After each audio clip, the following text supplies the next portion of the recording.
चलो, CA foundation accounting, अब तक जनरल डिस्कशन की थी अपन ने, वो चलती रहेगी चैप्टर्स के अंदर, वो टॉपिक कवर करते रहेंगे जो लास्ट में अपन ने थोड़ी जनरल डिस्कशन की। तो एक important chapter capital versus revenue expenditure या capital versus revenue receipt, class 1। कोई एक्सपेंडिचर करें, कोई पेमेंट दें हम, या कोई एक्सपेंडिचर करें, whether it is capital expenditure यानी to be added to assets, इसे एसेट्स में जोड़ा जाए, या फिर ये क्या है, रेवेन्यू नेचर का एक्सपेंडिचर है। रेवेन्यू एक्सपेंडिचर कहां जाएगा, transfer to profit and loss. कोई पेमेंट दी है, कोई खर्च किया है, दो नेचर हो सकती है उसकी, या तो वो कैपिटल एक्सपेंडिचर है यानी कैपिटल नेचर का है, वो क्या होगा, एसेट्स में ऐड होगा, या फिर वो क्या है, वो है रेवेन्यू नेचर का, रूटीन का, वो कहां ट्रांसफर होगा, प्रॉफिट एंड लॉस। क्या क्राइटेरिया है, जो कैपिटल वाला है वो पढ़ लेते हैं, बाकी सब क्या होगा, revenue expenditure.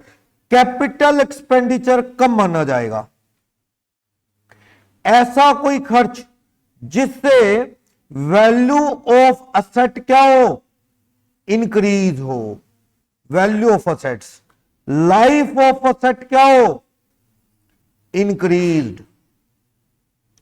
Capacity of asset क्या हो, इंक्रीज्ड, एफिशिएंसी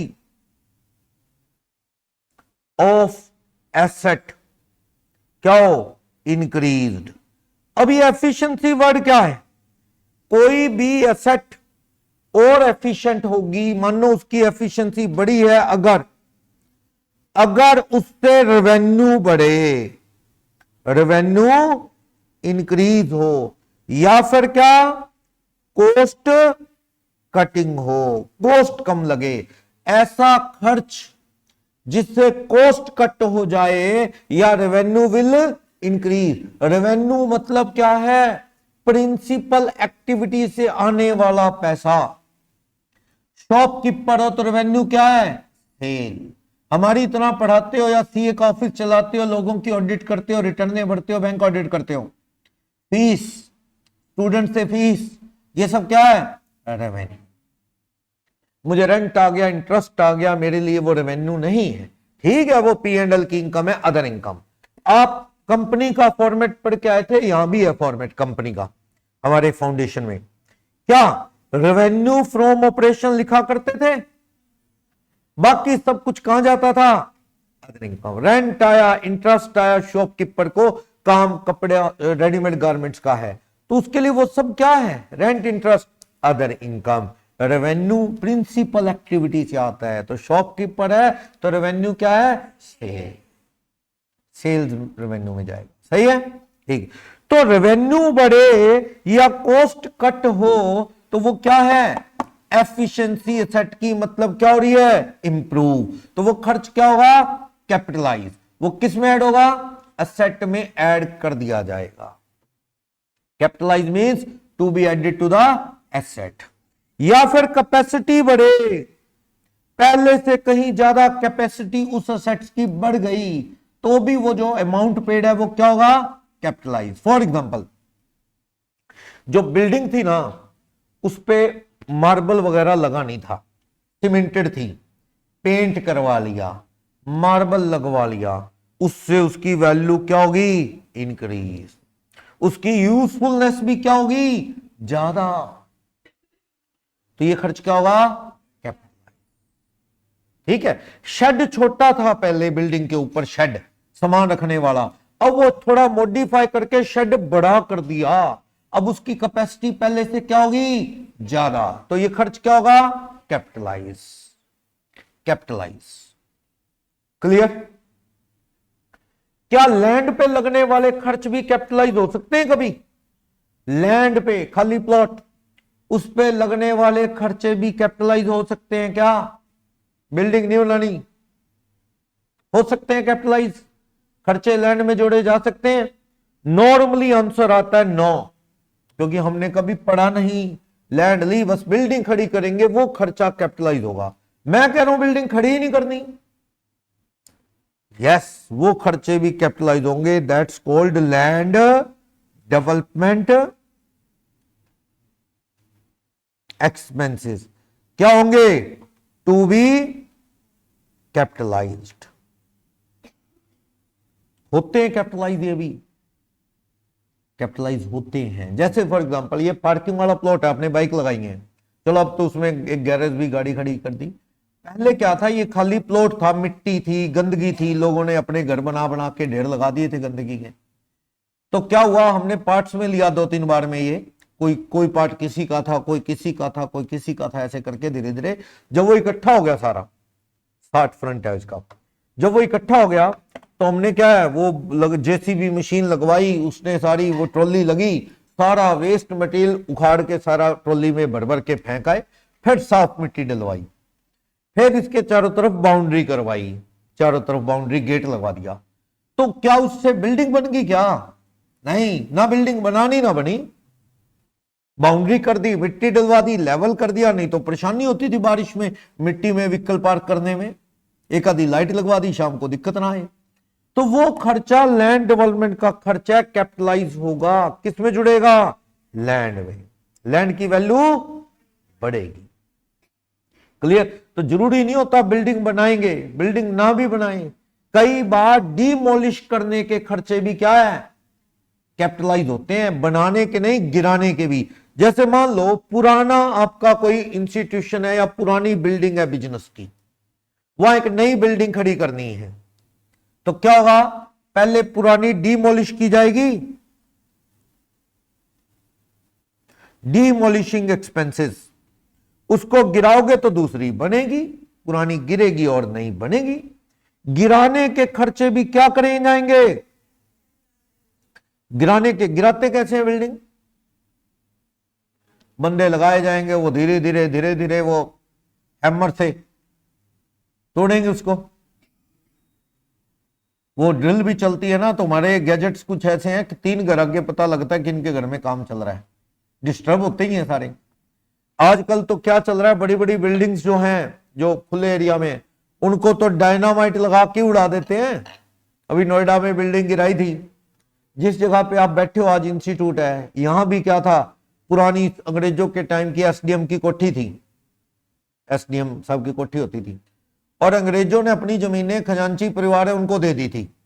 तो उनका कहना था कि भाई हमारी ये जमीन, और ये सरकार को लीज पे थी, लीज पीरियड ओवर हो गया, ऐसा कुछ था, केस चल रहा था कोर्ट में। यहां की कोर्ट ने फैसला सुना दिया था कि ये खजांची परिवार की ही जगह है, ये कोठी खाली होगी, ये सरकारी जगह नहीं है, वो लीज पीरियड ओवर हो गया। तो उन्होंने ना आगे अपील करनी थी सरकार ने, भाई ये जगह नहीं छोड़ेंगे, हाई कोर्ट, सुप्रीम कोर्ट। तो जिस परिवार के नाम आ गई, उन्होंने रातों रात डायनामाइट लगा के सारी उड़ा दी वो कोठी काठी जो भी थी। और फिर वो बस जब खाली प्लॉट ही हो गया तो थोड़ा सा चांस ज्यादा हो जाते हैं कि हमारा ही है ये, फिर उन्होंने प्लॉट काट के बेचे। तो डायनामाइट लगा के उड़ाओ या बंदे लगा के उड़ाओ, देखो हमारे शहरों में तो लग नहीं सकते डायनामाइट, पड़ोसी का भी उड़ जाएगा साथ में, क्योंकि टाइट गलियां ऐसा करके है ना, खुले एरिया में ही हो पाता है वो। तो नोएडा में एक रेजिडेंशियल पूरा मल्टी स्टोरी बिल्डिंग गिरा दी थी, अनऑथराइज्ड बनी थी, वो गलत परमिशन लेके बना दी थी, तो कोर्ट ने कह दिया उड़ानी पड़ेगी, उड़ा दी। तो वो जो भी खर्चा आएगा बनाने का ही पार्ट है, गिराना भी। गिराओगे तो और बनेगा कुछ, तो वो क्या है? कैपिटलाइज होगा। तो ये कहता है कैपिटलाइज क्या होगा? असेट की वैल्यू बढ़े, लाइफ इंक्रीज हो, एफिशिएंसी बढ़े, कैपेसिटी बढ़े, तो ये खर्च क्या होगा? कैपिटलाइज। अगर एफिशिएंसी बढ़ने की बात करूं तो एफिशिएंसी बढ़ने का मतलब है पहले की ओरिजिनल एफिशिएंसी से, ओरिजिनल कैपेसिटी से भी ज्यादा आउटपुट मिले हमें। क्लियर? चलो एक बात, क्या नाम है आपका? पुष्प। पुष्प, मान लो पुष्प ने एक बाइक ले ली, बाई चांस क्या है, अभी वैसे आजकल बच्चे तो 9th 7th 6th में बाइक चला लेते हैं, वैसे ही मैं एक एग्जांपल ले लेता हूं। बाइक ले ली, पुष्प को यह नहीं पता कि इसकी सर्विस भी होती है, बाई चांस इन्होंने बाइक ले ली, ऑयल डलवाएंगे चलाएंगे, ऑयल डलवाएंगे चलाएंगे जब तक चल रही है। इनको पता नहीं है उसकी सर्विस होती है ना, तो वो सर्विस नहीं करवाई इन्होंने। बाइक ओरिजिनल एवरेज देती थी 50 की, 50 किलोमीटर पर लीटर उसकी ओरिजिनल लेवल था एवरेज का। 50 किलोमीटर 1 लीटर में चल जाती थी। लेकिन इन्होंने ना 2 साल हो गए या 3 साल हो गए सर्विस ही नहीं करवाई, कोई सर्विस नहीं करवाई। सर्विस में क्या होता है, वो मोबिल इंजन ऑयल वगैरह बदलते हैं जिससे नहीं तो वो खराब ना हो, वो सर्विस नहीं करवाई। बाइक आजकल प्रेजेंटली क्या एवरेज दे रही है, प्रेजेंटली एवरेज दे रही है वो बाइक की एवरेज है 5 किलोमीटर पर लीटर। वो ऑयल नहीं, खून चूस रही है देखा जाए तो 5 किलोमीटर ऑयल डलवाया खत्म, यही हालत है और क्या है, एवरेज थोड़ी है। क्योंकि इन्होंने उसको सर्विस नहीं करवाया, कुछ पार्ट जल गए, कभी मोबिल उसमें है ही नहीं, इंजन आवाज कर रहा है, इनको पता नहीं था। अब गए तो मिस्त्री कहता हो भाई साहब कितना टाइम हो गया सर्विस का, क्या यार सर्विस, कहता नहीं करवाई, मैंने तो एजेंसी से ली थी। कहता एजेंसी में ही ले जाते, इनको पता ही नहीं था, बढ़िया चल रही थी चलाए फिरे। अब वो कहता भाई साहब अब तो आपके पैसे लगेंगे 10,000 रुपये। 10,000 रुपये लगाए इन्होंने, उसके कुछ पार्ट बदल दिए, मोबिल बदला, काफी कुछ। अब वो एवरेज देने लगी वापिस से 45 से 50 की एवरेज पर लीटर।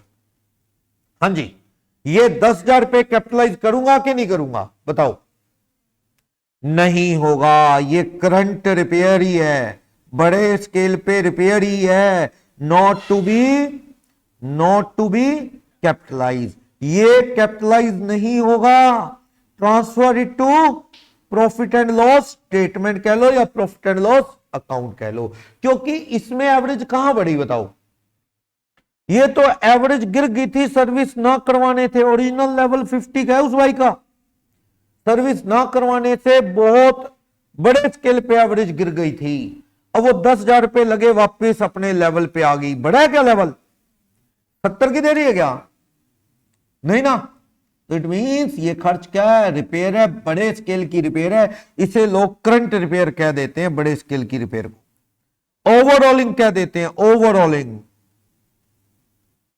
ओवरऑलिंग बड़े स्केल पे, हम जनरेटर पड़ा है मान लो पार्किंग में, सर्दी में चलता नहीं, आपको पता है लाइट जाती नहीं, गर्मी में जरूरत पड़ती है, मान लो अब चलाया ना, वो जाम हुआ पड़ा है क्योंकि चलाया कम है।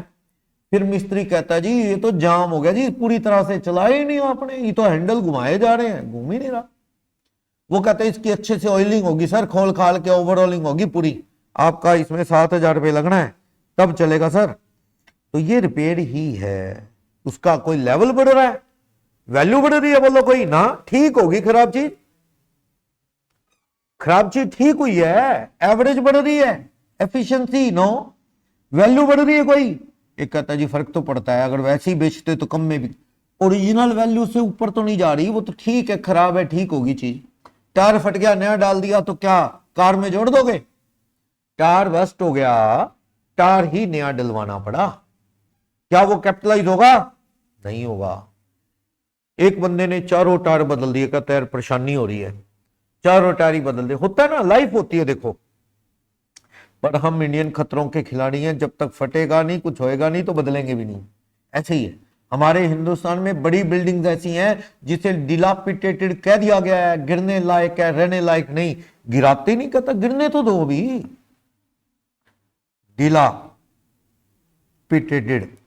डिलापिटेटेड होता है जो रहने लायक नहीं होती, अबेंडन्ड। ये रेलवे वालों ने तो लिखा कई बिल्डिंगों पे, रेलवे स्टेशन पे जाओ ना, कई बिल्डिंगों पे उन्होंने लिख के रखा हुआ है अबेंडन्ड, पर लिखा इंग्लिश में है, जिसको पढ़ना है उसे इंग्लिश नहीं आती, ज्यादातर हिंदी में भी लिख देना चाहिए भाई ये बिल्डिंग रद्द है, रहने लायक नहीं है, इसको यूज ना करो। कभी जाना रेलवे स्टेशन आते जाते, 1-2 खंडर बिल्डिंगों पे लिखा है अबेंडन्ड, डिलापिटेटेड है, रहने लायक नहीं है, डोंट यूज इट, इसका मतलब यह है।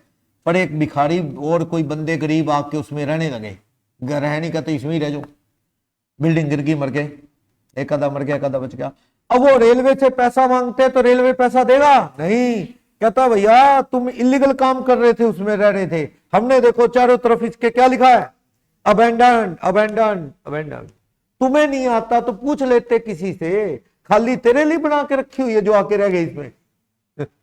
तो ये उनकी गलती नहीं है, ये गलती आपकी है। वो तो बिल्डिंग वैसे ही गिरने वाली थी। नेशनल कॉलेज है ना ये, इधर पड़ोस में गवर्नमेंट नेशनल कॉलेज, एक गर्ल्स विंग तो नया है, जो बॉयज वाला wing national college bus stand के सामने, उसमें आर्ट्स ब्लॉक जो है ना वो अंग्रेजों के टाइम का है। उसमें फैन भी इतने इतने बड़े लगे हुए भारी, देखना पड़ता है चल रहा है कि नहीं। तो वो बिल्डिंग भी डिक्लेयर्ड है कि गिराने वाली है, पर इंडिया में गिराते नहीं। अपने एयरफोर्स के बड़े प्लेन ऐसे हैं जो मिराज, और कई ऐसे हैं जो पुराने हो गए। इवन हम तो पुराना कचरा खरीदते हैं। हमारे गोवा, भावनगर, उधर कोचीन तरफ, कांडला, इधर जितना भी हार्बर एरिया है वहां पे रैकेज आता है शिप का। इंटरनेशनल लेवल पे जो शिप चलते हैं कुछ कंट्रीज में, वहां एक लाइफ है उसकी, भाई ये 15 साल की लाइफ है, इसकी 20 साल लाइफ है, 20 ईयर ओवर हो गए तो कहते हैं इसको डिस्पोज ऑफ करना है। क्या करें, डिस्पोज ऑफ कैसे करें? वो तो टाइटैनिक तो चलो खुद डूब गया था, तो इसका क्या करें? इसको तोड़ेंगे फोड़ेंगे, कई तरह का नुकसान, गंदगी फैलेगी, केमिकल भी होंगे, इंजन में गंदा ऑयल होगा, क्या करें? वो आता है इंडिया में आ जाते हैं। वो इंडिया वाले कहते हैं कोई नहीं, कबाड़ का बहुत बढ़िया हमें शौक है, तो वो इंडिया आते हैं। इंडिया बहुत बड़ी मार्केट है इसकी, रैकेज की। बस स्टैंड के पास एक शॉप पे लिखा था यहां जहाजों की मोटर मिलती है। मैंने पढ़ा, मैं आपकी लाइफ की बात कर रहा हूं, आपकी एज का था। मैं रोज वहां से जाता, रोज देखता जहाजों की मोटर मिलती है, जहाज उड़ाएंगे कहां, ये मोटर काम क्या आएगी? बाद में जब समझ आया तो पता लगा कि ये ना वहां से बल्क में कॉन्ट्रैक्ट पे, वो जो शिप होता है उसमें काफी चीजें होती हैं, फ्रिज भी है, फैन भी है, पानी की मोटर भी है, तो वहां से कुछ मोटर्स जो आती हैं वो ला के स्क्रैप बेचते हैं, वो मोटर थी। तो इंडिया में बहुत बड़ी मार्केट है, वो सारा सामान इंडिया आता है, कटता है, और गंदगी फैलती भी है, लेकिन हमें तो प्रॉफिट चाहिए। कोई नहीं, हम संभाल लेंगे सारी गंदगी।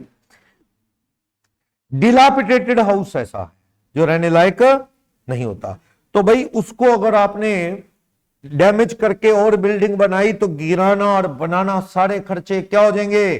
कैपिटलाइज हो जाएंगे, सारे खर्चे कैपिटलाइज। ठीक है, या फिर बड़े स्केल पे पैसा लगा दिया, वो डिलापिडेटेड नहीं रहा, वो तो क्या हो गया, बढ़िया उसकी लाइफ बढ़ गई, वैल्यू बढ़ गई, अब तो अच्छा पेंट वेंट भी करवा दिया और बढ़िया उसमें पिलर वगैरह लगा के सपोर्ट भी दे दी कि गिरे ना, देन ओके। पहले जीरो थी उसकी वैल्यू, अब क्या होगी? अच्छी वैल्यू हो गई, तो खर्च क्या होगा? कैपिटलाइज। ओवरऑलिंग, जनरेटर और ये सब रिपेयर है। हालांकि मानते हैं कि अगर ये सर्विस ना करवाते तो बाइक बहुत कम चलती, जनरेटर बहुत कम चलता, पर वो ओरिजिनल लाइफ से ज्यादा लाइफ नहीं बढ़ रही है, वो तो खराब हो जाता, चलता ही ना। तो ये रिपेयर है। ओवरऑलिंग भी कहां जाएगा? प्रॉफिट एंड लॉस में। ठीक, OHM मूवी देखने जाते हैं, वहां क्या है, पीछे कुछ दिनों में क्या था, वहां हाउसफुल हो जाता, कुछ कुछ मूवीज ऐसी थी और दिक्कत होती। उन्होंने एक तो ऑडी और बना दिया, एक उन्होंने देखा कि बहुत बड़ी बड़ी चेयर्स हैं, खुली आराम से बैठो, लेकिन वो स्पेस बहुत ले रही है। उन्होंने क्या है, वो जमीन में लगी है, दैट्स कॉल्ड फिक्सचर। फिक्सचर होता है ना जो फिक्स हो, फर्नीचर होता है जो मूवेबल है, ये फर्नीचर है, ये फर्नीचर है, बोर्ड या ये फिटिंग, ये सब फिक्सचर होता है जो फिक्स है। फर्नीचर मूवेबल को बोलते हैं, फिक्सचर इमूवेबल को। चलो, जो फिक्सचर था, जमीन में चेयर लगी थी, वो काफी स्पेशियस थी, बढ़िया थी, उसको उन्होंने उखाड़ दिया सारा। कह दिया ये तो यार 240 सीटर सारा, इतना बड़ी जगह रोकी बैठा है, तोड़ ताड़ के सीमेंट सीमेंट लगवा के चेयर थोड़ी टाइट टाइट वाली लगवा दी, एक सेक्शन थोड़ा बड़ा कर दिया, लग्जरी कर दिया, बाकी सब टाइट। उसमें 350 सीट लग गई। पहले 250 थी, फिर कितनी सीट लग गई? होल वही है, उखाड़ा, सीमेंटेड काम भी हुआ, फिर दोबारा नई चेयर लगी, पुरानी बेकार, सब पैसा लग गया उस पे 20 लाख रुपए मान लो, या 30 लाख। क्या ये बिल्डिंग में कैपिटलाइज होगा? बिल्कुल कैपिटलाइज होगा, क्योंकि इससे पहले से ज्यादा क्या होगी? कैपेसिटी बढ़ गई। 250 की जगह 350 पर्सन वहां पे मूवी देख सकते हैं, टिकट ज्यादा बिकेगी, रेवेन्यू ज्यादा आएगा, तो ये खर्च क्या है? कैपिटलाइज। ये खर्च कैपिटलाइज होगा।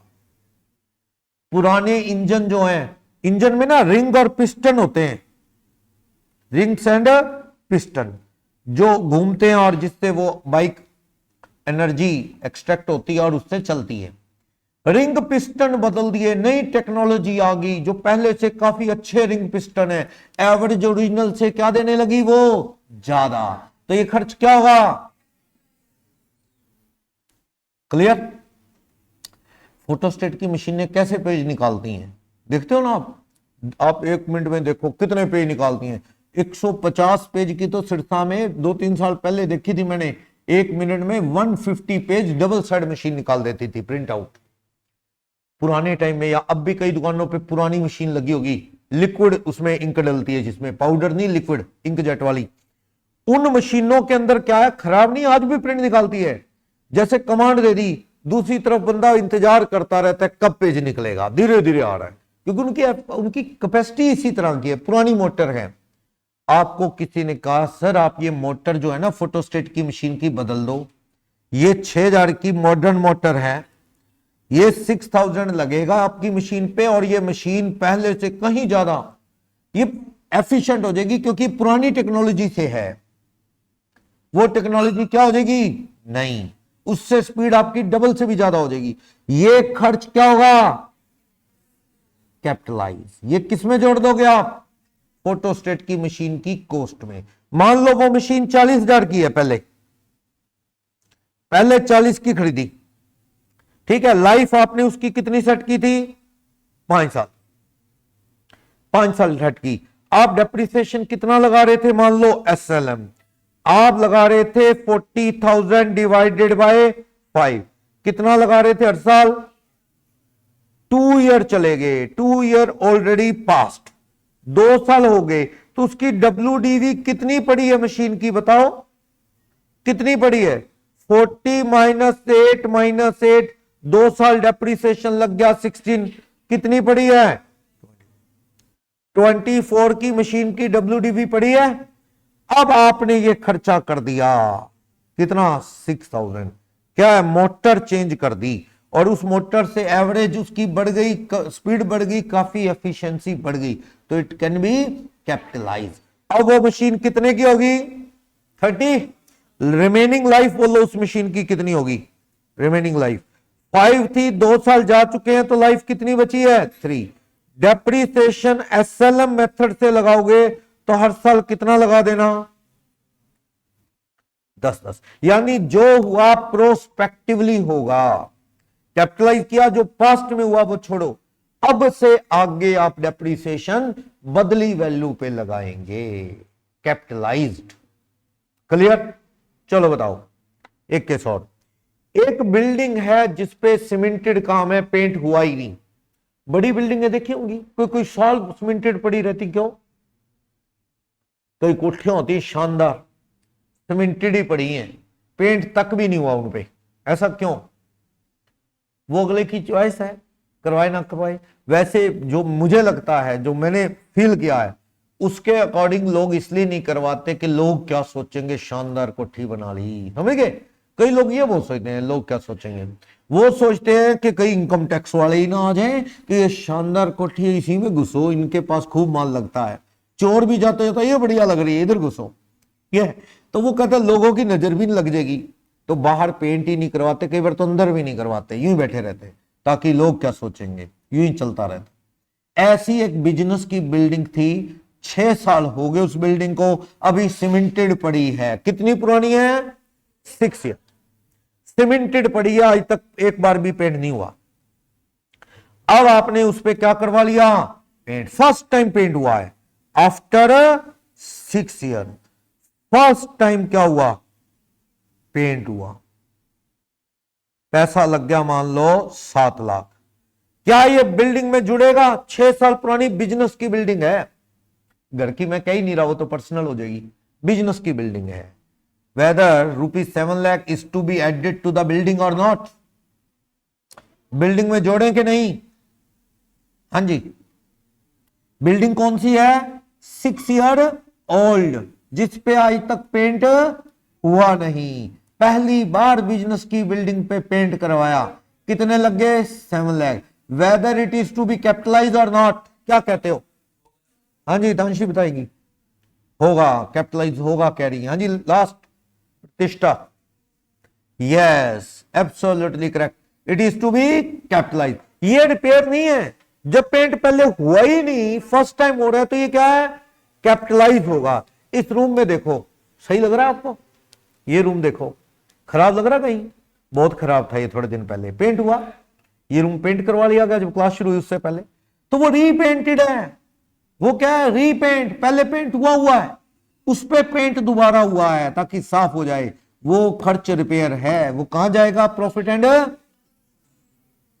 एक स्टूडेंट ने बहुत अच्छा क्वेश्चन पूछा, कहता जी हमारी दुकान है, गोदाम है बहुत बड़ा, कहता उस पे वॉल पुट्टी हुई है, व्हाइट व्हाइट वॉल पुट्टी, वो करते हैं ना, वो एक मेटल की शीट सी होती है, उससे वो करते हैं वॉल पुट्टी, पेंट नहीं है, ब्रश से नहीं करते, वो वॉल पुट्टी हुई है। कहते जी वॉल पुट्टी हुई थी 2 साल पहले, वॉल पुट्टी हुई है, अब उस पे पेंट करवाने की सोच रहे हैं, क्या कैपिटलाइज होगा? यस। वॉल पुट्टी पेंट नहीं होती, वो क्या है, वो सीमेंट को थोड़ा और ज्यादा थोड़ा स्ट्रॉन्ग बनाने के लिए होती है, पेंट नहीं है, वो पेंट हुआ ही नहीं, पहली बार हो रहा है, तो वो क्या होगा, कैपिटलाइज। लेकिन सेकंड हैंड चीज, सेकंड हैंड असेट परचेज करते हो, परचेज्ड, उसकी फर्स्ट टाइम जो भी रिपेयर रिन्यूअल होती है, रिपेयर ओवरऑलिंग या रिन्यूअल कुछ भी कह लो, क्या होगा, ये कैपिटलाइज्ड। उस बंदे के लिए पुरानी है, हमारे लिए तो अभी नहीं लिया हमने, पहली बार वेरी फर्स्ट टाइम आप जो भी खर्च करोगे क्या होगा, कैपिटलाइज। मान लो मैंने एक बिजनेस की शॉप बिल्डिंग ले ली, काफी खराब थी, टूटा पड़ा कुछ, मैंने बंदे लगा के सीमेंटेड काम करवाया और उस पर पेंट करवा दिया, 2 लाख लग गए, क्या होगा, ये पहली बार। अगली बार फिर करवाओगे, वो नहीं, very first time after purchase. Car खरीदी मैंने, पुरानी ले ली कार, उसके ऊपर भी 70,000 लग गए, सेट करवा ली मैंने, क्या होगा, वो कैपिटलाइज। जनरेटर खरीदा कहीं से पुराना, बहुत बड़े स्केल पे उसकी ओवरऑलिंग करवा ली, पेंट वेंट भी करवा दिया, सब कुछ कर दिया, उस पे मेरा 30,000 लग गया, तो क्या होगा, ये कैपिटलाइज्ड। ठीक, एग्जाम्पल से माइंड में सेट आ जाएगा, फिर जरूरी नहीं कि एज इट इज यहां जो नोट्स में सब पूछा वही एग्जाम में पूछा जाए, पर आपको आइडिया हो जाएगा कि हाँ किसको कैपिटलाइज करना है और किसको। ये स्टील वाली चेयर्स है, ये क्या है, कुछ तो ये तो सॉलिड है, कहीं पे बैठे हो, कुछ चेयर ऊपर और पड़ी है, वो क्या है, स्टील हल्का आ गया, जैसे उसकी ये लेग्स है ना, बैठने के बाद ऐसा फील हो रहा था बंदे को कि बेंड हो रही है, गिर ना जाए, कई बार होता है जैसे प्लास्टिक वाली होती, अपने को क्या पता, दुकान वाला कहता स्टील की चेयर ये रेट है, मंगवा दूं, हमने कहा मंगवा दे, बाद में ऐसी आ गई, फिर हमने सोचा यार तो किसी के चोट लग जाएगी गिर गया तो, हमने वो वेल्डिंग करते हैं जो गेट वेट बनाते हैं उसको बुलाया, भी इसका क्या इलाज है, वो कहता जी इसकी चारों लेग्स में आपस में एक पाइप लगानी पड़ेगी, एक एक पाइप के पीसेस लगा के वेल्डिंग कर दूंगा, एक चेयर का मैं 150 रुपए लूंगा सर, 150 लूंगा एक चेयर में, 50 चेयर थी नहीं थी, सभी पे उसने क्या लगा दी, नीचे एक एक पाइप वेल्ड कर दी, ये कुछ चेयर पे यहां दिख भी रही है लगी हुई पाइप नीचे, तो वो क्या खर्च क्या होगा, कैपिटलाइज्ड। क्यों, क्योंकि उससे उसकी क्या है, वैल्यू ही बढ़ी है, उस पर एडिशन ही हुआ है, नहीं तो वो काम की नहीं है, रिपेयर नहीं, टूटी हुई चेयर को ठीक करवा लिया वो और बात है, लेकिन ये तो क्या खराब नहीं थी एज सच, उसको एडिशन किया ताकि वो थोड़ा सा और ज्यादा स्पोर्ट में बन जाए तो खराब नहीं होगी। तो वो क्या, 4 टायर थे, रोज पंचर हुआ रहता था, परेशान थे आप, निकाल के ट्यूबलेस टायर डाल दिए, नॉर्मल टायर थे, टायर ट्यूब वाले जिसमें ट्यूब होती है, उसमें पंक्चर हो जाए ना बस कोई इलाज नहीं, पंक्चर ही लगाना पड़ेगा, लेकिन ट्यूबलेस क्या होता है, उसमें क्या हवा भर लो एक बार, पंक्चर है तो भी आराम से चलाते रहो, कितनी 500 किलोमीटर चला लो चाहे, वो कोई दिक्कत नहीं आती, रुकेगी जब ज्यादा देर तो निकलेगी हवा, चलती रहेगी चलती रहेगी। अब आप इस परेशानी से बचने के लिए आपने क्या किया, ट्यूबलेस टायर डलवा दिए, 4 टायर थे सिंपल वाले, उसकी जगह क्या डलवा दिए, ट्यूबलेस, वो पैसा लग गया 15,000 रुपए और, पुराने दे दिए, नए लगा लिए, 15,000 रुपए और लगे, क्या कार में जोड़ू 15,000 के नहीं, यस टू बी कैपिटलाइज्ड। क्यों कैपिटलाइज, क्योंकि पहले से कहीं ज्यादा ड्यूरेबल है। अब एक होता है टायर खराब हो गया, वैसे ही टायर और लगा दिया तो ये लॉस है, रिपेयर है। नई गाड़ी लेके आ रहा था कोई, नई गाड़ी का ही टायर फट गया, और टायर और डालना पड़ा, रिपेयर में जाता है, लॉस है। लेकिन मैं तो क्या कह रहा हूं, वैसा टायर नहीं, उससे कहीं ज्यादा कैपेसिटी वाला लगा दिया तो it is to be capitalised.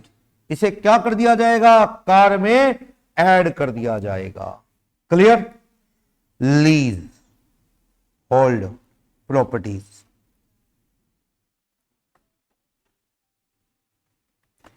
Free hold property,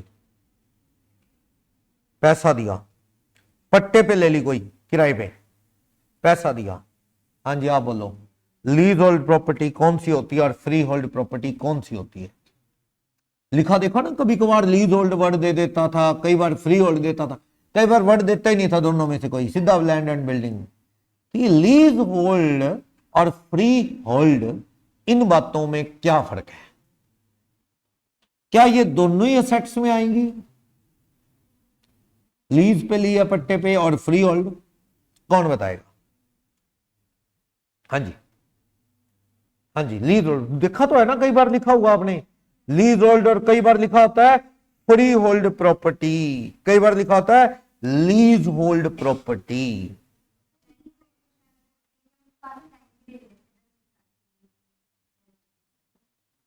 और फ्री होल्ड लेते तो वो भी है। हाँ हाँ, फ्री होल्ड बोलो बोलो। देखो जान लो, जिसकी रजिस्ट्री आपके नाम है, you are owner from first day, from first day. जिसका रजिस्ट्रेशन किसके नाम है, योर ऑन नेम, जिसका रजिस्ट्रेशन आपके नाम है। इस बिल्डिंग की बात करूं, ये फ्री होल्ड एरिया, सारे घर जो हैं जिनके हैं उनके नाम रजिस्ट्री है, ये एरिया फ्री होल्ड है। फ्री होल्ड में रजिस्ट्री आपके नाम, आप पूरी तरह से क्या, उसके ऑनर। जबकि लीज होल्ड पट्टे पे लंबे टाइम के लिए ले ली, 50 साल, 100 साल, 70 साल, that's called leasehold property. हम किराएदार हैं, हमारे नाम कोई रजिस्ट्री नहीं है, no registration in own name. हम कौन है, हम लेसी हैं, किसी लेसर ने हमें दे दी है, किराएदार की तरह है। एक दिन खाली करनी पड़ेगी, हाँ एक दिन खाली करनी पड़ेगी। पर ये आपकी असेट्स में क्यों आ रही है? ये भी आपकी फिक्स असेट्स में और ये भी आपके असेट्स में। माइंड में सवाल आता है कि सर किराएदार हैं तो अपनी असेट्स में आनी नहीं चाहिए, आती है, डेप्रिसिएशन भी लगता है। क्यों? क्योंकि इतने साल के लिए होती है अग्रीमेंट कि शायद एक जिंदगी में तो आपको खाली ना करनी पड़े, ये इतने लंबे टाइम के लिए। तो आप देखो कि मान लो आपने 80 ईयर के लिए, 80 ईयर के लिए बिल्डिंग क्या ले ली, ऑन लीज। अमाउंट पेड कर दिया आपने, 80 साल के लिए पट्टे पे ले ली, अमाउंट पे कर दिया मान लो 30 लाख, और एनुअल और जाएगा रेंट, एनुअल रेंट मान लो 2000 रुपए महीना और जा रहा है। लीज होल्ड में एक तो फिक्स अमाउंट जाता है और एक क्या जाता है, मंथली। मंथली तो कहां लिखोगे जो मंथली जाएगा साल का, वो तो जाएगा P&L में, प्रॉफिट एंड लॉस अकाउंट में क्या कर दो। रही बात 30 लाख, एक तरह से 30 लाख देके 80 साल तो मालिक हो।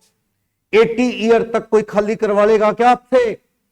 कोई आपसे वेकेंट नहीं करवा सकता। 80 साल तो पता नहीं, आनी नहीं उम्र, एक जनरेशन निकल जाएगी, हो सकता अगली जनरेशन भी निकल जाए, आजकल एवरेज एज कम ही हो रही है।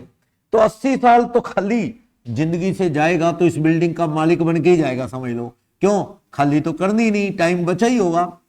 तो एक तरह से इतना बड़ा टाइम है कि आपने उसके बदले में कितने दिए, 30 लाख। आप 30 लाख को बैलेंस शीट में कहां दिखा दो, एसेट्स में, और इसमें आप क्या दिखा सकते हो, डेप्रिसिएशन भी।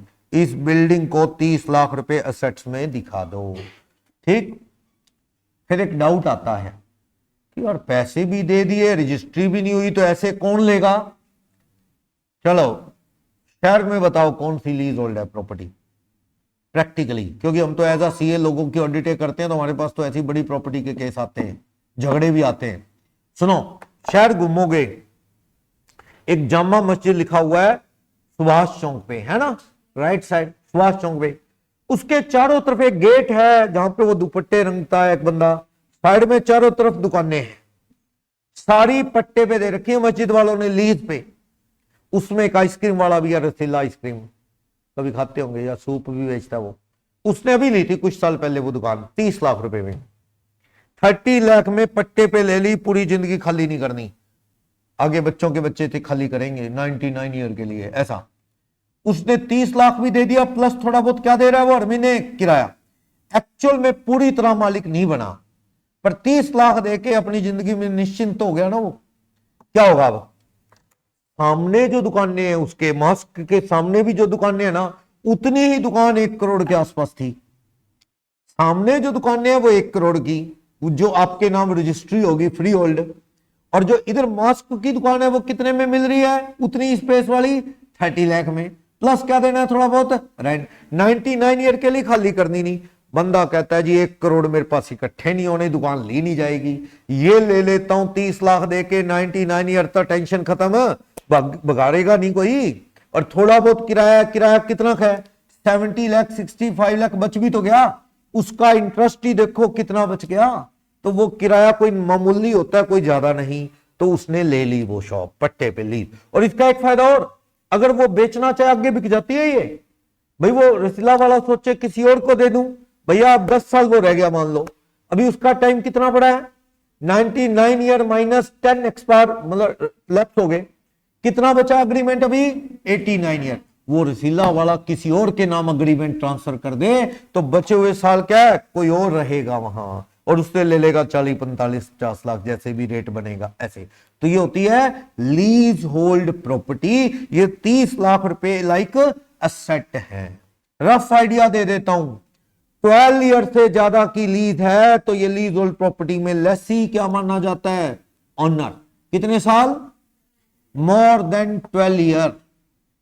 12 साल से कम तो किराएदारी हो आप, लेकिन अगर 15 साल 20 साल 25 साल 50 साल तो ये क्या है, लीज होल्ड प्रॉपर्टी। कभी तो खाली करेंगे पर बहुत बाद, इतने साल तो राजा बन के रहो, समझे। अभी ये वाला एरिया कौन सा है, फ्री होल्ड रजिस्ट्री है, किसी को कुछ नहीं देना।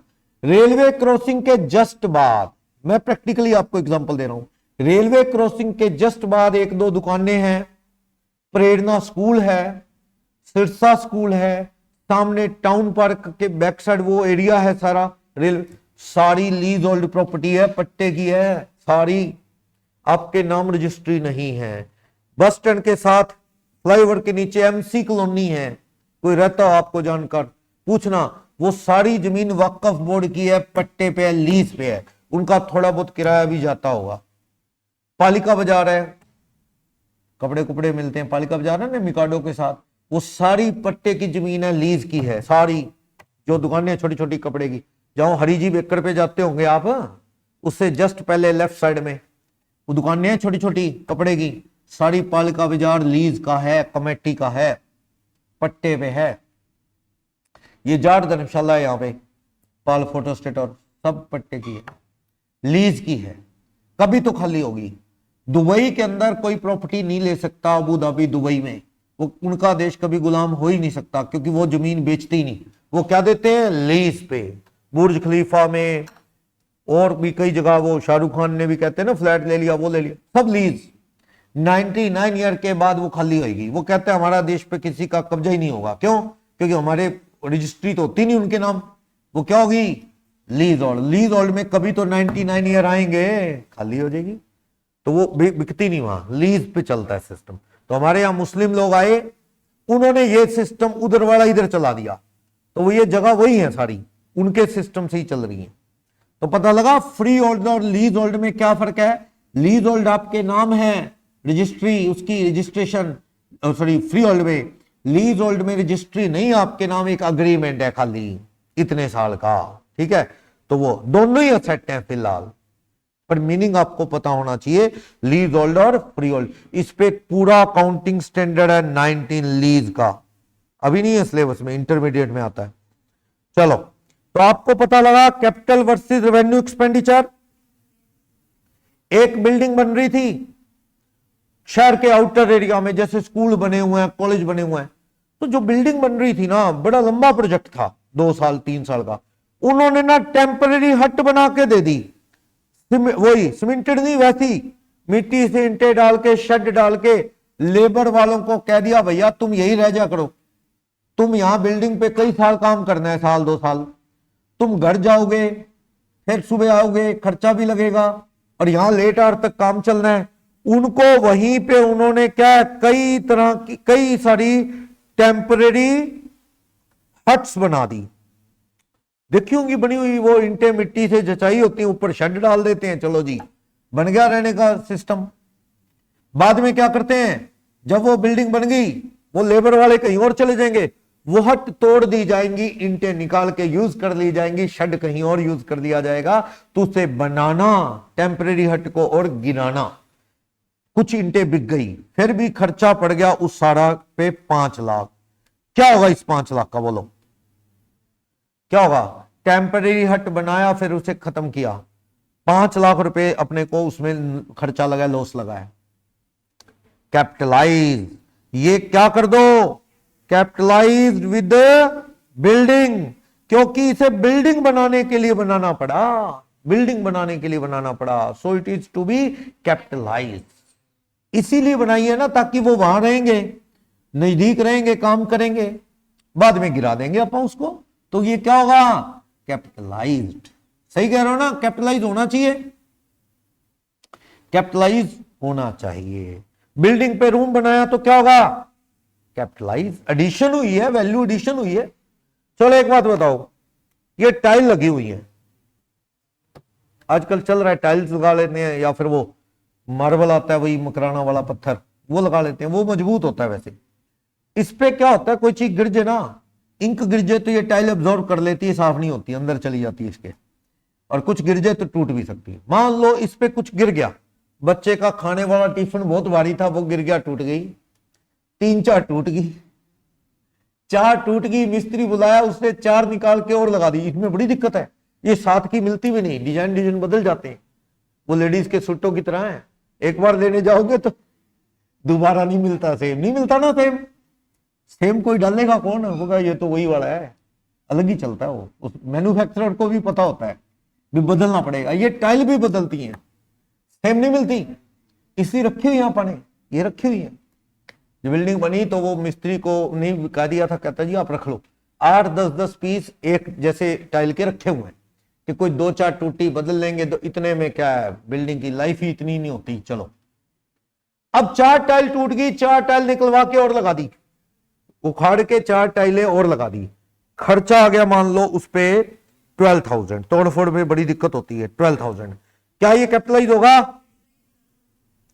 Repair, yes repair, not to be capitalize. पर ये बाई चांस सारी बढ़िया है, सही बढ़ी है। ऊपर के फ्लोर पे टाइलें टूटनी शुरू हो गई थी, ऊपर भी टाइलें लगी हुई थी, ऊपर के फ्लोर पे टाइलें उठ गई, जैसे वो टूट गई, मिस्त्री को बुलाया, कहता जी जैसा लग रहा है ना, उससे ऐसे लगता है कि आप बीच बीच में कुछ टाइलें बदल भी लोगे तो बाकी भी खराब होंगी, लग रहा है ये सही नहीं लगा आपका, जिसने लगाया ये मिस्त्री सही नहीं था, सीमेंट वगैरह बढ़िया नहीं डाला या कुछ। कहता जी अब सर इसका कोई इलाज नहीं, सारी तोड़ दो, सारी तोड़ दी। परेशानी बड़ी हुई क्योंकि ऊपर से वो गंदगी सारी उठा के फेंकी उन्होंने, वेस्ट कई ट्रॉली भर के सारा, फिर नया सीमेंट नीचे डाल के वो, फिर हमने सोचा जी मार्बल ही लगा लो, रोज की परेशानी ऐसी फालतू में। मार्बल नहीं टूटता, बहुत मजबूत होता है मार्बल। मार्बल तो ताजमहल पे लगा 400 साल पहले, मकराना का ही लगाया, उसका क्या बिगड़ना है, पत्थर का वो मैला सा तो हो सकता है, उसकी फिनिशिंग कर देते हैं, उसका क्या बिगड़ना है। तब भी वहां से आता था, अब भी आता है वहां से, पहाड़ है, निकाले जा रहे हैं, निकाले जा रहे हैं। तो मार्बल लगवा लिया, वो पहले से काफी महंगा है, और अब चलो लाइफ है, टेंशन नहीं है, अब लग गया, उसका कुछ नहीं टूटता, ज्यादा से ज्यादा उसकी फिनिशिंग एक बार फिर करवा लो, वो मशीन आती है उससे, बस यही होता है, उसका कुछ नहीं बिगड़ता। अब उस पे लग गए 3 लाख रुपए, मार्बल महंगा, उसकी लगाने का झंझट भी, वो फिनिशिंग करते हैं, बड़ा गंदगी वेस्ट निकलता है। अब क्या होगा, क्या ये कैपिटलाइज होगा 3 लाख रुपए, क्या कहते हो? Yes it is to be capitalize. क्यों? क्योंकि ये पहले से कहीं ज्यादा एफिशिएंट है। पहले मार्बल लगा था, वो निकाल के नया मार्बल लगाया होता तो रिपेयर मान लेता, पर पहले जो मार्बल वो लगा था टाइल थी, जो हल्की, कम ड्यूरेबल, सस्ती। अब पहले से ज्यादा स्ट्रॉन्ग, ड्यूरेबल मार्बल और महंगा, वैल्यू एडिशन वाला, तो वो क्या होगा, कैपिटलाइज। ये पार्शियल चेंज नहीं है, कंप्लीट चेंज है। इट इज टू बी, इसे असेट में ऐड करना पड़ेगा। क्लियर? हार्ड डिस्क थी आपके पास 500 जीबी की, हार्ड डिस्क, कंप्यूटर सिस्टम में हार्ड डिस्क थी 500 जीबी, क्रैश हो गई, रैंसमवेयर अटैक हुआ या कुछ वायरस ने वो हार्ड डिस्क बेकार कर दी, क्रैश हो गई। अब आपने वो निकाल ली, खराब होगी, जो नई हार्ड डिस्क डाल दी 4 टीबी की, हार्ड डिस्क ड्राइव 4 टीबी की, ये लगा दी मान लो 4 टीबी की हार्ड डिस्क लगा दी मान लो 9000 की। क्या होगा इसका? कैपिटलाइज। पता क्यों? क्योंकि इसकी कैपेसिटी पहले से कहीं ज्यादा है, पहले वो जस्ट 500 जीबी की थी, उससे कहीं ज्यादा कैपेसिटी की अपन ये लगा दी, तो ये क्या होगा? कैपिटलाइज। क्लियर? कंप्यूटर में ऐड कर देना 9000, फिर लगाना डेप्रीसिएशन। क्लियर? इनॉग्रेशन के खर्चे, इनॉग्रेशन क्या होता है? ये एडवर्टाइजमेंट ही होता है देखा जाए, और क्या होता है? मुहूर्त में क्या होता है? लोगों को बुलाते आओ जी, हमारी दुकान नहीं खुली है, तो वहां पे कोल्ड ड्रिंक चलेगी, कुछ और खाना पीना थोड़ा बहुत चलेगा, यही कुछ होता है। लोग देख लेते हैं दुकान आके, और क्या है? एडवर्टाइजमेंट है, यही है। ये खर्चा आ गया मान लो 2 लाख, ये क्या है? रेवेन्यू। एडवर्टाइजमेंट कहां जाएगा? रेवेन्यू एक्सपेंडिचर, जिसे वो +1 में डेफर्ड रेवेन्यू कहता था। डेफर्ड रेवेन्यू एक्सपेंडिचर खत्म हो चुका है, आज की डेट में कोई डेफर्ड रेवेन्यू एक्सपेंडिचर नहीं है। वो +1 +2 की बुक्स में गलत चल रहा है, वो राइटर अपडेटेड नहीं है।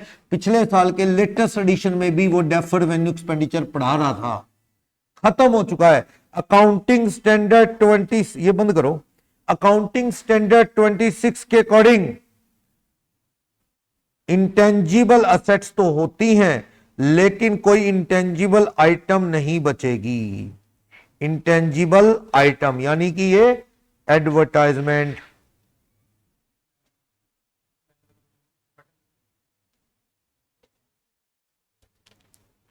ये एडवर्टाइजमेंट, रिसर्च के खर्च, कंपनी के प्रिलिमिनरी एक्सपेंसेस, इनका खेल कब का तमाम हो गया। वैसे तो हो गया है, पर आप लोगों के लिए नहीं हुआ, क्योंकि आपकी बुक्स में तो बड़े अच्छे से ये आज भी समझाया जा रहा है। डेफर्ड रेवेन्यू एक्सपेंडिचर खत्म हो गया। आपने +2 में बैलेंस शीट देखी थी, कंपनी की देखी थी? कंपनी की बैलेंस शीट आपने जरूर देखी होगी।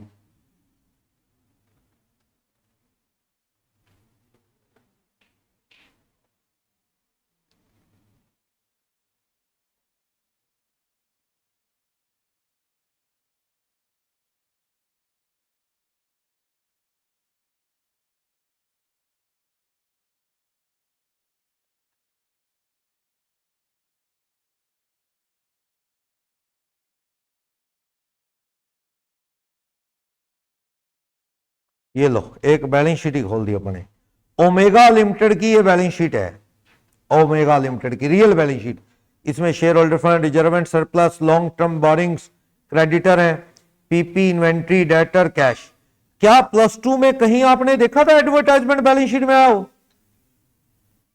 कहीं बैलेंस शीट में था ही नहीं, होगा ही नहीं, कंपनी में जगह ही नहीं है एडवर्टाइजमेंट के खर्चों को लिखने की। तो क्योंकि वो जब खत्म ही हो गया, तो फॉर्मेट में कहां आएगा एडवर्टाइजमेंट, जो यानी कि डेफर्ड रेवेन्यू एक्सपेंसेस आज की डेट में है ही नहीं, खत्म। AS 26 ने खत्म कर दिए। एड पे खर्चा करो, डालो सारा P&L में, 10 लाख लगा, 10 लाख P&L में। इसे राइट ऑफ ऐसे नहीं करना 5 ईयर 4 ईयर, खत्म हो चुका है। AS 26 ने, अकाउंटिंग स्टैंडर्ड 26 इंटेंजिबल एसेट्स का, उसने खत्म कर दिया। आपको कंपनी में कहीं जगह ही नहीं मिलेगी लिखने की, वो तो यूं ही खींचे जा रहे हैं। कोई बुक राइटर एडवर्टाइजमेंट को दिखाए जा रहे हैं, डेफर्ड रेवेन्यू एक्सपेंडिचर धीरे धीरे राइट ऑफ करेंगे, खत्म हो गया। ये सारा खर्चा करो, एक साथ सारा P&L में डालो, जैसे सैलरी डालते हो, बिजली के बिल डालते हो, एक ही बार में खत्म। और जो +2 की बुक्स में पार्टनरशिप में दे रखा है, पार्टनरशिप अकाउंट पढ़ के आए हो, जगह जगह सेट साइड में क्या देता है वो? Advertisement suspense. बड़ी ब्लंडर मिस्टेक कर रहा है वो, देखे जब होता ही नहीं तो कौन सा लिख रहा है एडवर्टाइजमेंट सस्पेंस? जब होता ही नहीं वो लिख रहा है, हम पढ़ रहे हैं, खत्म हो चुका है। आज की डेट में कोई डेफर्ड रेवेन्यू एक्सपेंडिचर नहीं होता, खत्म हो चुका है। चलो, तो इनॉग्रेशन के खर्चे क्या होते हैं? इनॉग्रेशन के खर्चे जो इतने भी हैं वो सारे के सारे एडवर्टाइजमेंट, और एडवर्टाइजमेंट कहां जाता है? प्रॉफिट एंड लॉस, ठीक है। लेकिन एक होता है फाउंडेशन स्टोन, आप कहते हैं लेइंग ऑफ फाउंडेशन स्टोन, नींव पत्थर रखते हैं। बिल्डिंग बनती है ना, बिल्डिंग बनती है तो खासकर हिंदू कल्चर में, हिंदू रिचुअल्स में ऐसा किया जाता है। बड़ी बिल्डिंग बनती है, कोई बिल्डिंग, घर बनाओ, कुछ भी, क्या होता है वैसे फाउंडेशन स्टोन में? लेइंग फाउंडेशन स्टोन, सेरेमनी करते हैं छोटी सी, क्या पंडित जी आ गए, थोड़ा हवन कर दिया उन्होंने, थोड़ा प्रसाद बांट दिया, कोई फूल वगैरह आ गए पूजा पाठ में, और थोड़ी सी उनको क्या दे दी? रेम्यूनरेशन, दक्षिणा दे दी। सब मिला के आपका 3500 लग गया। घर के ही लोग थे बस 2-4, तो ये खर्च क्या है? बिल्डिंग में जुड़ेगा, बिल्डिंग में जुड़ेगा। ये आजकल ये देखें हिंदू रिचुअल्स के अकॉर्डिंग ये चीजें भी क्या है? जरूरी। ये क्या, ये कोई एडवर्टाइजमेंट थोड़ी है, बिल्डिंग तो बनी नहीं, उसका पहली ईंट जो है, पहला पत्थर, वो पूजा पाठ करके रखवा देते हैं कि भगवान रक्षा करना, सारी बिल्डिंग सही बनवाना। वरना बिल्डिंग बनती है ना, कभी वो आरसीसी लेंटर डलना है, तूफान बारिश आ जाती है, तो कभी लेबर का बंदा नीचे गिर गया, उसका भी टेंशन है ना, दिक्कत वाला ही काम होता है। इतना काम होता है बिल्डिंग का, कोई मर जाए तो जिम्मे अपने आ जाएगा। तो उसके लिए भगवान से परे होती है, पहला पत्थर पंडित जी क्या है, वो धागा बांध के ना वो रखवा देते हैं। आजकल लोग ज्यादा समझदार हो गए, उन्होंने कहा जी पंडित को भी क्यों देने हैं। कई परिवारों में क्या हो गया, घर में कोई छोटी बच्ची है, कहते इसको ही लगाओ, ये छोटी माता है, इसको लगाओ, इसको उस पे को आशीर्वाद इसी से लो, पंडित को क्या देने, इसको ही दो जो दान दक्षिणा देनी है। तो कई परिवारों में ये भी शुरू हो गया है। तो ये जो भी खर्चा होता है ये सारा का सारा क्या होगा? कैपिटलाइज। बाकी आपकी इच्छा है कितने लगा लो। हुड्डा में एक कोठी बनी थी किसी बंदे की, वैसे आज की डेट में वो इंसॉल्वेंट हो चुका है। उसने फाउंडेशन स्टोन पे बुलाया था, मैं भी गया था, उसका पंप था, पेट्रोल पंप था, मैं भी गया था। फाउंडेशन, मुझे लगा था कि यार फाउंडेशन स्टोन पे ऐसा क्या है, अभी लोग इनवाइट किया जा रहा है, ये तो घर परिवार का छोटा सा प्रोग्राम होता है, बस कोई खास बुलवा लो घर के 1-2 बंदे और यही होता है। इनॉग्रेशन तो और चीज होती है बिल्डिंग बनने के बाद। तो वहां तो उन्होंने डीजे वीजे लगा के, टेंट लगा के, लंच वंच कर रखा था, पूरा बड़ा बड़ा स्केल पे प्रोग्राम कर रखा था फाउंडेशन स्टोन पे। एक दोस्त भी आया हुआ था, वो कहता यार ये इनॉग्रेशन पे क्या करेंगे, अभी तो मुहूर्त होगा, बिल्डिंग बनेगी। तो अल्टीमेट रिजल्ट यही हुआ, दिखावे की जिंदगी जीते जीते एंड में वो बंदे इंसॉल्वेंट ही हो गए। चलो, तो ये फाउंडेशन स्टोन और चीज है, इनॉग्रेशन और चीज है। समझ आया? कैपिटलाइज किसको करना है? फाउंडेशन स्टोन को। इनॉग्रेशन के खर्च को नहीं, वो कहां जाएगा? प्रॉफिट एंड लॉस में। क्लियर है? ट्रायल के खर्चे मैंने आपको बता दिया था। ट्रायल के एक्सपेंसेस क्या हैं? कार लेनी है आपने, 4 ट्रायल लिए आपने, गाड़ी लेनी है एक, अलग अलग एजेंसी में पहुंच जाते हो।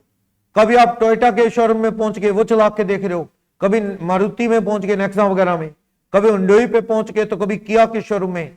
तो चला के लेंगे यार, पैसे रोज थोड़ी लगाए जाते हैं। सामने वाला कहता है यार पेट्रोल अपना डलवाओ, पेट्रोल अपना डलवाओ, चलवा लो, अपना पेट्रोल डलवाओ। तो वो जो खर्चा लगा, मान लो 4 गाड़ियां चला के देखी, 10,000, या चलो कम करता हूं, 2,000 का पेट्रोल लग गया, पेट्रोल डीजल लगा 2,000 का, और एक कार सिलेक्ट कर ली, सिलेक्टेड, और उसका प्राइस कितना है कार का? 5 लाख रुपए जो फाइनल की। तो ये 2,000 उस कार को सिलेक्ट करने के लिए लगे ना। गाड़ियां चला के देखी, ट्रायल लिया, तो जो सही लगी वो लेंगे, है ना। कई बार दिक्कत है ये, अमेजोन फ्लिपकार्ट पे आप माल मंगवा लेते हो और देखा है नहीं, जब वो चीज आती है फोटो में कुछ और थी, यहां कुछ और। पर चलो उनकी रिटर्न पॉलिसी होती है तो हो जाती है, कई आइटम की रिटर्न पॉलिसी नहीं तो नहीं होती। तो बंदा कहता है ट्रायल मिले तो थोड़ा तसल्ली हो जाए, एक बार देख लें, ज्यादा बढ़िया रहता है। तो ये 2000 रुपए क्या होंगे? कैपिटलाइज। आपकी एक कार सिलेक्ट करने के लिए लगे हैं। कार कितने की मान ली जाएगी? ये वाली 5,02,000 की। डेप्रिसिएशन किस पे लगेगा? 5,02,000 पे। सही है? बोलोगे डाउट? कैपिटलाइज। अगर एक भी कार पसंद ना आती, चारों कारें, 4-5 कारें चला के देख ली, 2000 रुपए का लग गया। अगर suppose no car selected, no car selected, कोई नहीं खरीदी, कोई भी कार बॉट नहीं है, तो ये 2000 रुपए का जो खर्चा है ये कहां जाएगा? Expenses, trial expenses, transfer to debit side of profit and. सामने एजेंसी वाले भी कहते तेरे लिए कंपनी स्पेशल बना लेगी, फिर ले लेना, किसी की पसंद नहीं आ रही तो बंदा कहता है ऐसे कैसे ले लूंगा, पसंद आएगी तो ही लूंगा। चल ठीक है, फिर ये जो खर्चा लगा कहां डाल दो? Profit and. क्लियर? सही है। तो आपको ये चैप्टर यही सारी बातें बताने वाला है, मीनिंग ऑफ कैपिटल एक्सपेंडिचर और रेवेन्यू एक्सपेंडिचर। फिर इनकी रिसीट्स की भी बातें करेगा, कैपिटल सीट्स कौन सी और रेवेन्यू सीट कौन सी है, ये सारी चीजें यहां पर पढ़ेंगे एग्जाम्पल के साथ, फिर बात बनेगी। किसी ने कहा एसी कितनी बिजली यूज कर रहा है? क्या सर एक पार्ट आ गया 3000 रुपए का, एसी के साथ लगा दो, बिजली का कंजम्पशन आधा हो जाएगा। 3000 रुपए का पार्ट है, वो लगा दिया गया, वो खर्च क्या हो जाएगा? एसी में जोड़ दो, क्योंकि उससे हमारी कॉस्ट क्या हो जाएगी? सेव हो जाएगी। तो वो कैपिटलाइज करना बनता है। क्लियर? तो ये क्या सेट्स में ऐड करेंगे क्या नहीं, ये सारी चीजें यहां पढ़ लेंगे।